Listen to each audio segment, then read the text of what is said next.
రజతోత్సవంతో BRS రంగంలోకి దిగిందా? మరి కాంగ్రెస్కి ప్రత్యామ్నాయం మేమే అంటున్న బీజేపీ పరిస్థితి ఏంటి? అధ్యక్ష అంశంపై క్లారిటీ లేని బీజేపీ స్థానిక సంస్థలకు ఎన్నికలకి రెడీ అయ్యేనా? గులాబీ వికసిస్తే కమలం పరిస్థితి ఏంటి? తెలుసుకోవాలంటే వాచ్ దిస్ స్టోరీ.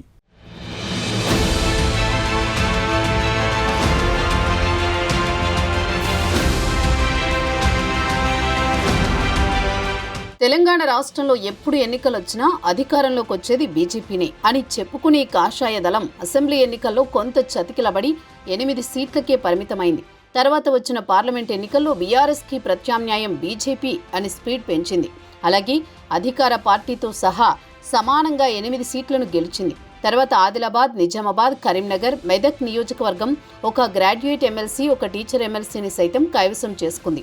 తాజాగా జరిగిన హైదరాబాద్ స్థానిక సంస్థల ఎన్నికల్లో బలం లేకపోయినప్పటికీ మేము సైతం అంటూ బరిలోకి దిగి ఓటమి చవిచూసింది.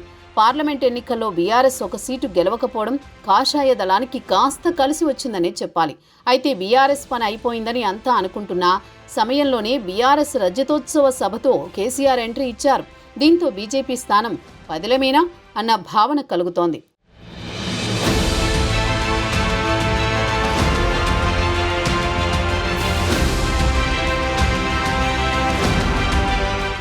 సంస్థాగతంగా పార్టీని బలోపేతం చేయాలని నిర్ణయం తీసుకున్న కాషాయ దళం సభ్యత్వ నమోదుపై ఫోకస్ పెట్టింది. సుమారుగా 45 లక్షలకు పైగా సభ్యత్వాలు నమోదు చేసింది. సంస్థాగతం తర్వాత సంగ్రామ పర్వం మొదలవుతుందని చెప్పిన కాషాయ దళం ఇప్పటి వరకు సంగ్రామాన్ని చేపట్టిన దాఖలాలు లేవు. ప్రజల సమస్యలను తెలుసుకోవడం, వాటిపై పోరాటం చేయడంలో కూడా విఫలమైందని పార్టీ వర్గాల్లో చర్చ జరుగుతోంది.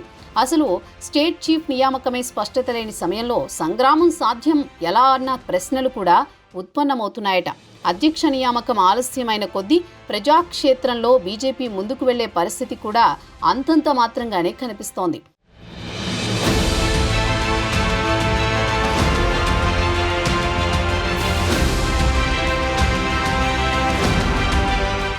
రాష్ట్రంలో తొందరలో స్థానిక సంస్థల ఎన్నికలు రాబోతున్నాయి. అయితే రజతోత్సవ సభలో నేను మళ్లీ యాక్టివ్లో ఉంటాను ఇక నుంచి అన్న గులాబీ బాస్ ఇచ్చిన మెసేజ్ ఆ పార్టీకి కొంత మైలేజ్ ఇచ్చే అంశంలా కనబడుతోంది.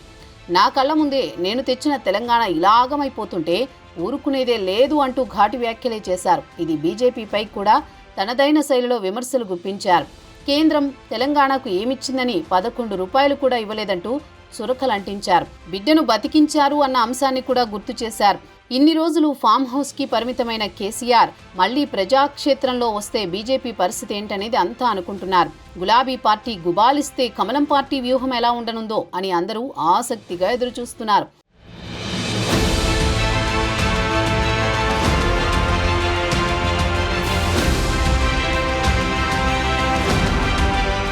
మళ్లీ వచ్చేది బీఆర్ఎస్ అని, దీన్నెవరూ ఆపలేరు, రాసి పెట్టుకోండి అన్నటువంటి కేసీఆర్ మాటలను ఇటు కాంగ్రెస్ అటు బీజేపీ ఎలా తీసుకుంటుంది అనేది ప్రస్తుతం చర్చనీయాంశంగా మారింది. వచ్చే స్థానిక సంస్థల ఎన్నికల్లో బీజేపీ వ్యూహం ఎలా ఉండబోతోంది, ఎలాంటి నిర్ణయాలు తీసుకుంటుందో చూడాలి మరి.